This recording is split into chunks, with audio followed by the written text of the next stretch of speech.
A historic restaurant rising from ashes. The fire destroyed much of the Rod and Gun Club Steakhouse back in December.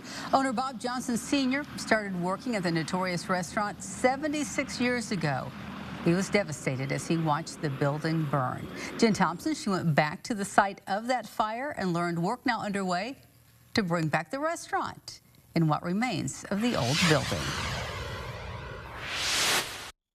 I'm here at the Rod and Gun Steakhouse in northern Vigo County. Bricks are laying all across the property. The building destroyed by a fire. The family is currently remodeling. It's going to be a long task, but we're going to get it done. On the night of December 11th, 2023, Bob Johnson Sr., the owner of Rod and Gun Steakhouse, was in his apartment above the restaurant when the smell of smoke started filling his home.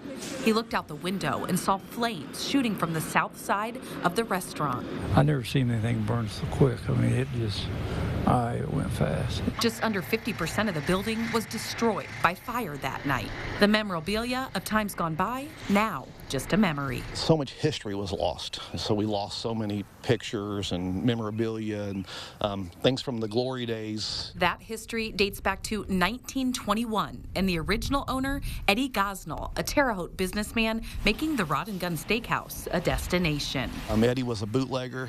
He ran moonshine against Al Capone to Chicago, and his wife, of course, was a madam. She had one of the most popular places in Terre Haute. With the help of area fire departments, 19 tankers and 2 aerials, a little over half of the building was saved that fateful night. Today, the property overlooking the Wabash River that has been in the Johnson family for 48 years shows signs of progress. The remodel, Bob Johnson says, is being done for the glory of his dad.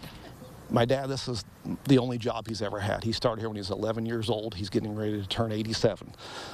This is all he knows, and to lose this place and to lose his daily life would be devastating to him, and so the main reason why we're moving on is for him. Now, with the help of some loyal customers and friends, brick by brick, the family plans to reopen later this year. And with that, Johnson says you can expect the same great tasting food. Black Angus steaks prepared the same way as before. Even some possible upgrades like an outdoor dining area overlooking the river where part of the building once stood. Although some things can never be replaced. That's tough, but luckily my dad had copies of a lot of things, and he still had a lot of memorabilia that he had not put in there. So we're going to be able to put that on the walls and try to recreate the past. Reporting from the banks of the Wabash, I'm Jen Thompson.